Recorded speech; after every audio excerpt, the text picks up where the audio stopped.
So welcome everybody, and thanks for joining this masterclass on functional foundations.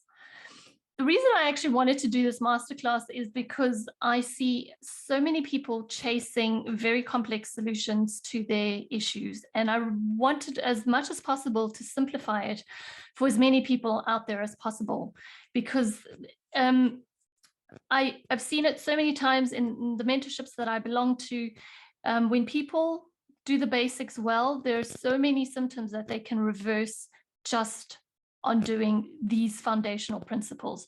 So I wanted to put this out there just so everybody remembers that these are the things that you can be working on your own without a practitioner. You don't need any fancy testing. You don't need any fancy supplements or anything like that. These foundational principles you can really be working on your own.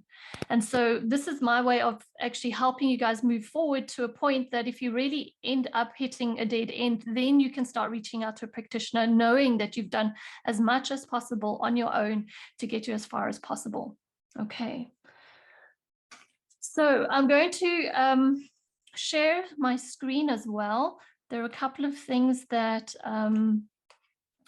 I wanted to show you today. Let me see. So, all right, I'm going to start with the IFM tree. IFM is the Institute of Functional Medicine. This is called the Functional Medicine Tree. And this is where I see a lot of people getting stuck, whether it be on their own or with their doctors. They get a diagnosis. And well, firstly, they start with a whole bunch of symptoms, and then they go to their doctor, and very often they'll come away with a diagnosis. If they're unlucky, the doctor doesn't know what diagnosis to give them, and they keep going from specialist to specialist with their different symptoms, trying to figure out an answer. And so people could be going to many different specialists just to try and find out what it is that they're struggling with, when in fact, what you see here, all of these bubbles, whether it's cardiology, pulmonary, urology, all of these things are just systems that doctors are experts at and they specialize in, but they don't deal with the body as a whole. And that's what functional medicine is all about. It's about addressing the whole body because we understand that it's connected. So one of the most important things that I tell my clients is that the body is very, very wise. It is always striving for balance. And so the symptoms that you're experiencing is your body trying to regain balance in some way. And it's actually talking to you saying, there's something off balance, please help me. I need to get back into balance. So the examples might be things like cholesterol. So a lot of people run to their doctor and they've got high cholesterol, the doctor's told them, and so the doctor wants to put them on statins, whereas cholesterol is kind of the body's way of trying to repair blood vessels. And so when you have high cholesterol, our understanding is that there's actually inflammation in your blood vessels, and the cholesterol is the body's response of trying to repair the damage in the blood vessels. So do you see where I'm coming from? The symptoms that you're experiencing, there's always an underlying reason of the body trying to strive for balance. So regardless of your signs and symptoms, regardless of the diagnosis or the label that you've been given by your doctor, we can look deeper. We can look to the body for answers. So this is kind of complex, which is why I don't often share it with clients. So I'm not going to go through all of these organizing systems. I'm going to go through a more simpler slide, which will help you understand what I'm going to explain better. But here are the roots of the tree, and this is from the functional medicine, the Institute of Functional Medicine's point of view. You can see that these are the core areas that they're calling the foundational building blocks. It's sleep and relaxation, exercise and movement, nutrition, stress and relationships. So I'll be going through all of these building blocks from my slide and talking to you on each of these building blocks very specifically and how they're interconnected to different symptoms. But I'll be coming back as well to here, this middle part where it says mental, emotional, spiritual influences. as well as experiences, attitudes, and beliefs, because that is something that I'm seeing more and more with a lot of my clients who have very complex cases, that this is quite an important factor that is not often being addressed fully, especially by the conventional medicine model, or at all by conventional medicine. Okay, so before I go to my foundational slide, I wanted to share the philosophy as well behind why the basic building blocks are so important. And this is just a screenshot that I took of a very interesting video by one of the mentors that I follow. I'm in his membership as well. His name is Dr. Brian Walsh. And what he's talking about here in this slide is the levels of organization of our body. So when we're trying to restore function and rebuild function in our bodies, we really need to go to the nitty-gritty of what makes up our bodies. And here he explains the progression of the very smallest molecule, which is the atom, going creating a molecule, creating a macromolecule, and behind his head, it creates a cell.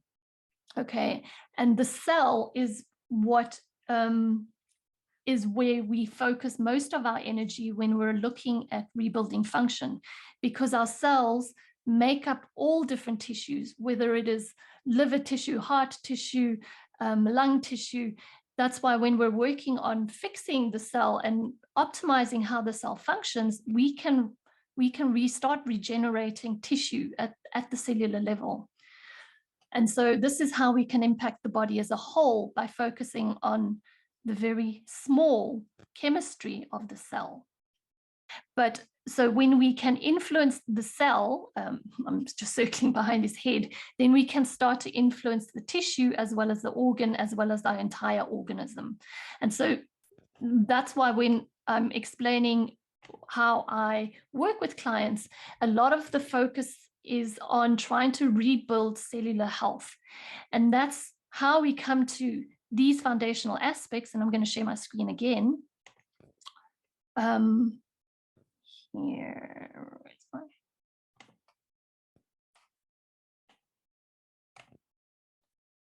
okay.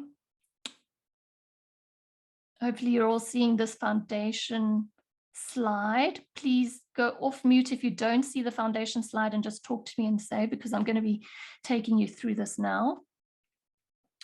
Okay, so when I talk about cellular health, we have to think, okay, what is a cell made up of and what influences the cell? So rather than get into the nitty-gritty of what a cell is, we need to understand that our cells obviously need nutrients, which is why the first building block, diet, becomes a very important part. We also understand that the cell has a membrane, and these membranes are affected by the nutrients. Very clearly, it's going to be things like omega-3s and fatty acids, which make up a very healthy cell membrane, so that things like liquids and electrolytes can pass through the cell membrane. So I don't want to overwhelm you with blood chemistry, but this is what I'm thinking about when I'm trying to encourage you guys to focus on these certain building blocks. I'm trying to influence the health of your cells by emphasizing the importance of diet. Okay, so if I'm going to drill down into diet, we're thinking about, okay, we understand that a lot of people that might be experiencing these symptoms at the top. So this is where a lot of people get stuck in the weeds. They get a symptom like fatigue or hormonal imbalances and poor sleep, or they suffer from anxiety, and they start Googling, what can I do for anxiety? What can I do for poor sleep? What can I do for fatigue? Okay, and they start looking for answers directly to that. And they get a whole bunch of different answers. Or they go to their doctor and the doctor says, oh, you have something like HPA axis dysfunction. So he'll give you a word that you don't understand, so you'll go and Google it. Or he'll tell you you have oxidative stress, and most people don't even understand what oxidative stress is. So you'll go and Google that. You'll understand that's not a good thing. And then you'll try and figure out what to do about that. So we get stuck in the weeds up here. trying to find answers to all of this. Whereas all of these things are influenced by this middle layer here. Your body's ability or inability to produce certain things or to release certain things. So your body becomes unable to release toxins, or it is unable to produce sufficient digestive secretions, whether it be bile or stomach acid, or it is unable to balance glucose and blood sugar, or you're suffering from low nutrients and dehydration. And this middle layer can all be influenced by every single one of these building blocks at the bottom.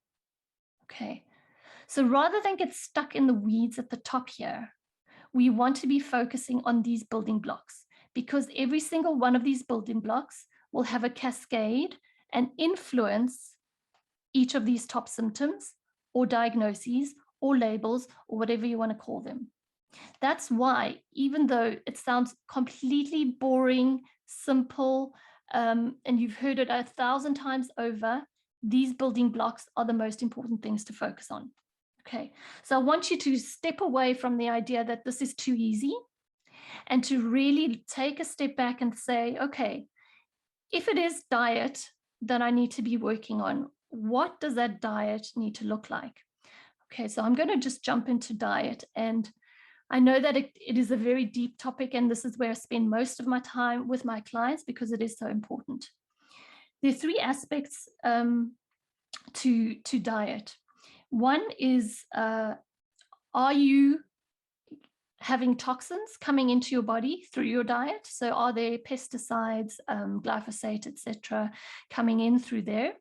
That we need to minimize and reduce. Are there any stresses coming from our diet? That would be things like food allergies, food sensitivities, and food intolerances.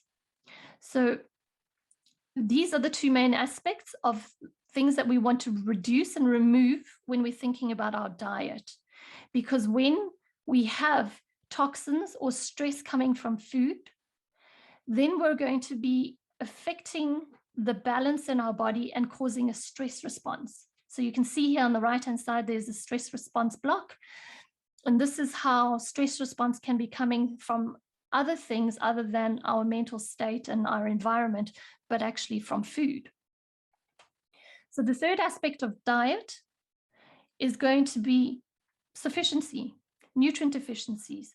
So one of the most important labs that I do rely on and I do like to look at and help my clients also see through their labs is the blood chemistry. It's a very simple blood draw that you can get from your doctor. You just need a couple of lab markers run through by your doctor so that we can identify certain imbalances. But usually with the simple blood chemistry, we can see nutrient deficiencies. We can see whether your body is struggling to absorb certain nutrients. And we can see things like hydration problems or oxidative stress or inflammation. So can I ask a question? Yeah, go for it. Sorry. Is this something that before working with you that you would recommend to do, that you would send a list of things that we can just get from our doctors or from our GPs to get sorted, and then we can sort of start efficiently? Or how do you normally start? Yeah, so usually a lot of the clients that start with me don't even have blood chemistry. So I often encourage them to go and get one. And some of them do and some of them don't, to be honest, Linda. So it is not a game. It's not a game ender, so to say. It's like not that I can't move forward without a blood chemistry, but it does inform you as the client to be able to see what I see.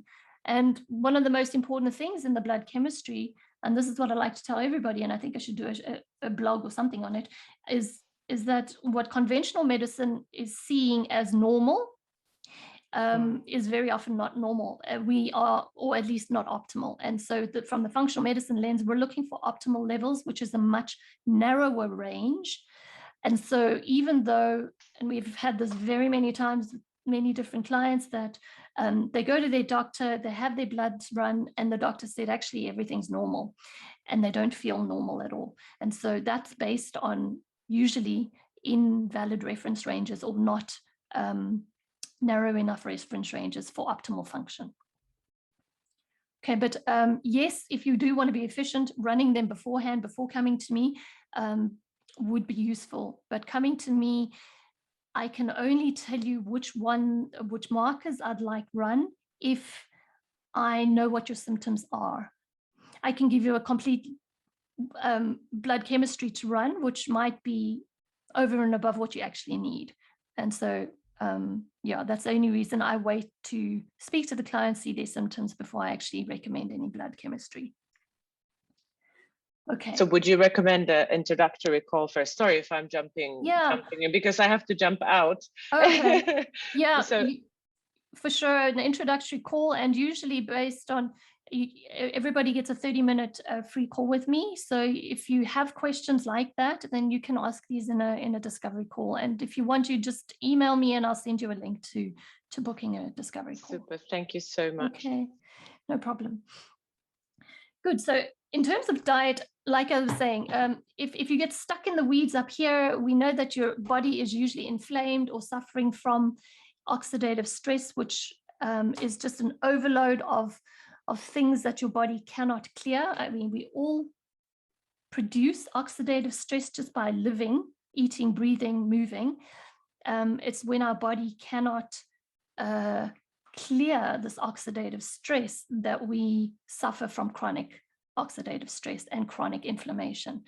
And so this is why diet is so important, because of all of these antioxidants that everybody talks about, is for exactly that reason. These antioxidants work against oxidative stress in the body. And so the question always is, okay, so what is enough and how much is enough? And my answer to that is it's probably more than what you think. With nutrient levels in our food being depleted, and the soil levels, the minerals in our soil also being depleted through over-farming, etc. Even if we're eating a healthy diet, it's very difficult to be getting the optimal level just by eating fairly normally. And so that's why I put a heavy focus on trying to get as many nutrient-dense foods into your diet in a most efficient way as possible. So for those of you who missed my smoothie masterclass, that's one of the strategies that I use to help people get more nutrients into their day. So you can drop me a message if you want a link to that. But yeah, so diet, we're thinking those three things.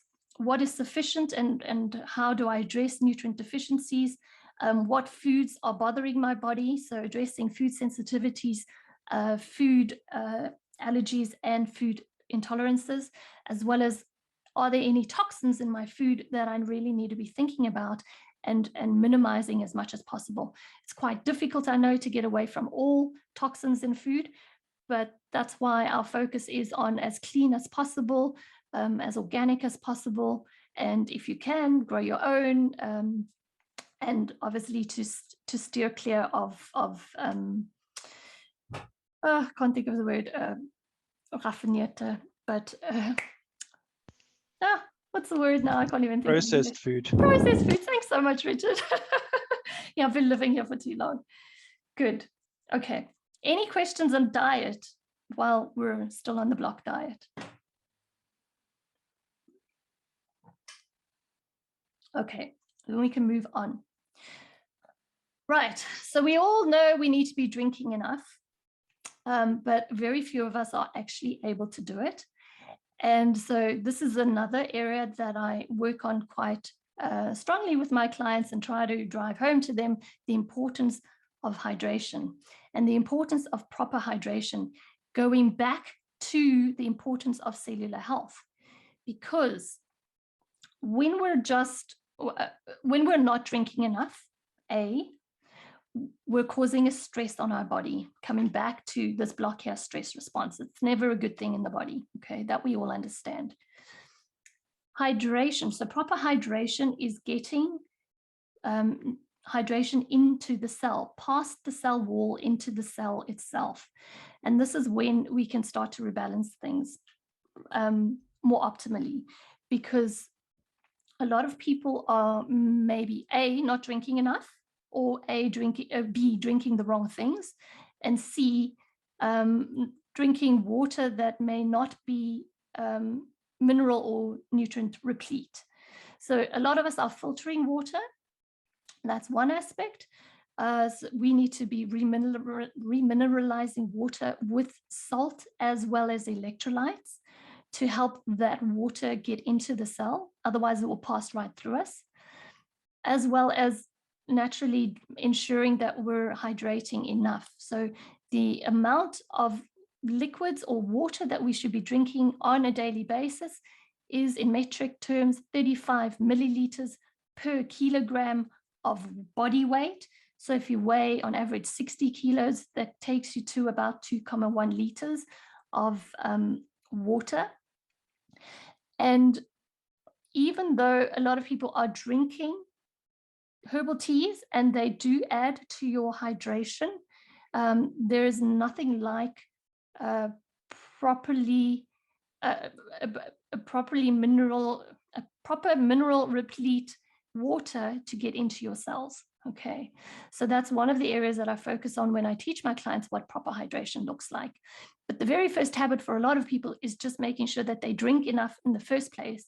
So even if you're not going to be thinking about electrolyte water and salt water, I want you to be getting at least your 35 milliliters of liquids in per day of water and herbal teas. Okay, block number 3. So a lot of people that come to me in terms we're struggling with symptoms already have very clean diets, and they've already gone maybe AIP, or they've eliminated a whole bunch of things, and they're eating a great deal of nutrient-dense foods. The problem is, and this is where I feel there is a great lack of focus, even in functional medicine arenas, on digestion and assimilation. So you'll get a lot of functional medicine practitioners focusing on the labs and focusing on the data, rather than trying to focus on helping that person bring on the nutrients, the great nutrients that they are actually eating. So this is where I spend most of my time with my clients, is to make sure that they're digesting the food that they're eating, as well as absorbing it and getting it into their cells. So this is where gut health plays a very important part of the work that people might be missing. So they maybe got their diet on point, they maybe got hydration on point, and they think that, okay, why am I still not getting better? Very often it's a case of not bringing on these nutrients enough. So the digestion is ensuring that we have sufficient digestive secretions, whether that's stomach acids, enzymes, production of bile. All of these things are going to influence the way our food that we eat is coming into our cells and into our bodies. But one of the most basic things that everyone can do without any practitioner standing behind them is chewing their food as thoroughly as possible. Sounds, again, very boring, dull, and not useful, but it is one of the most important things that you can do for your own digestion and assimilation of that food. So once you've been working on digestive secretions, then we need to make sure that actually your gut lining is able to absorb a lot of this. And a lot of people are suffering from an imbalance in the gut microbiome, and that's how their gut lining and this term leaky gut comes into play, is because of this imbalance in the microbiome, in the bacteria in the gut.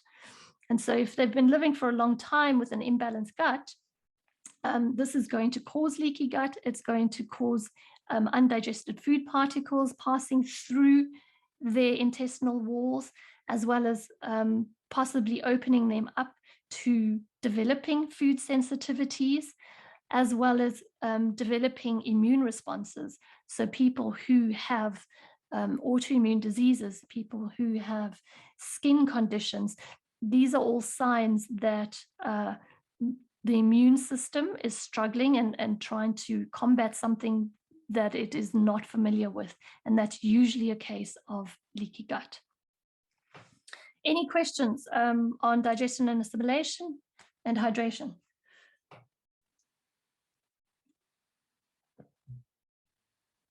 Okay, I'll move on then. Sorry, I did have a question about when you say about water filtering and salts and electrolytes. So do you not suggest filtering water then? No, I do suggest filtering because there are a lot of impurities in our water. But we can, in addition to filtering our water, add back in some of the nutrients that might have been taken out through the filtering process. Okay, so even if you're not doing that yet, it's still better to filter it than not? Yeah, I would say so. So I would still be filtering water just because there are a lot of impurities like medications that have found their way back into our water systems, you know, hormones and bacteria, etc. So I would definitely be filtering water. Okay, thank you. Good. All right, elimination, another important aspect. This is actually probably, if anybody is struggling with elimination, and the first thing we think of is when we talk elimination is pooping. So bowel movements. If you're not having bowel movements and struggling with constipation, this is usually the first place that we will start work because of the importance of releasing toxins. So if you're backed up and unable to release toxins, that's going to obviously cause an overflow in the rest of your body. And we want to reduce that burden as fast as possible. So if any of you are struggling with constipation, that would be the first part or area that I'd be working on. Elimination also includes peeing. So that's where hydration also comes into play, is helping support your kidneys by clearing out various toxins that are water soluble, as well as sweating. So sweating and breathing, that's another thing that a lot of people are not thinking about, is how breath we release CO2 via the breath, and CO2 is one of the waste metabolites that we need to be releasing on a continuous basis. So if you the more you sweat, the more you exercise, and the more you are exhaling, the better your elimination capabilities are. And that's how we come onto the importance of movement. So these two are linked, and they're all linked anyway. The importance of good, healthy movement every single day. This area is not something that I focus on in particular with my clients, even though I'm naturally a person that moves every day, etc. It's something that I expect everybody to be doing, at least 30 minutes of movement per day, whether that's vacuum cleaning your house or walking your dog. It doesn't matter, as long as you're moving your body and helping move any toxins through the process in your body. Obviously, if you are struggling with other things like glucose imbalance or blood sugar issues, this makes movement even more important to help you develop more sensitivity to insulin. So a lot of people might have started developing insulin resistance through being sedentary. And so through moving your large muscles, whether they be your quads or your shoulder muscles, pushing or squatting, these are the kinds of movements that I do encourage people to be doing as well, in addition to their just daily walks, if they are struggling with things like sugar imbalances. Any questions on elimination and movement?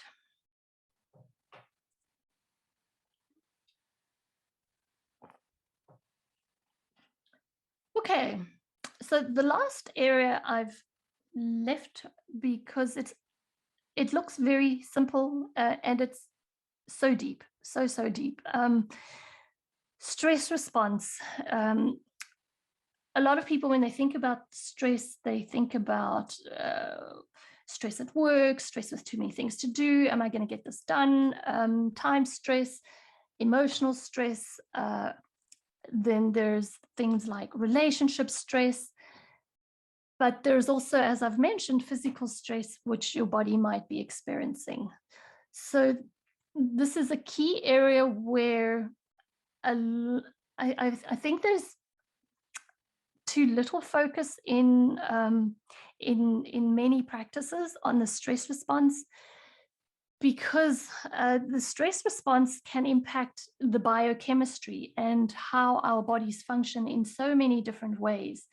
So if we think of one way that stress response is a biochemical response, we can think that if we are running from a bear or running from the tiger, the first thing that's going to be increased in our bodies is elevated blood sugar. So you're going to get an adrenaline response, which is going to increase blood sugar in your body, and that's to help you run away.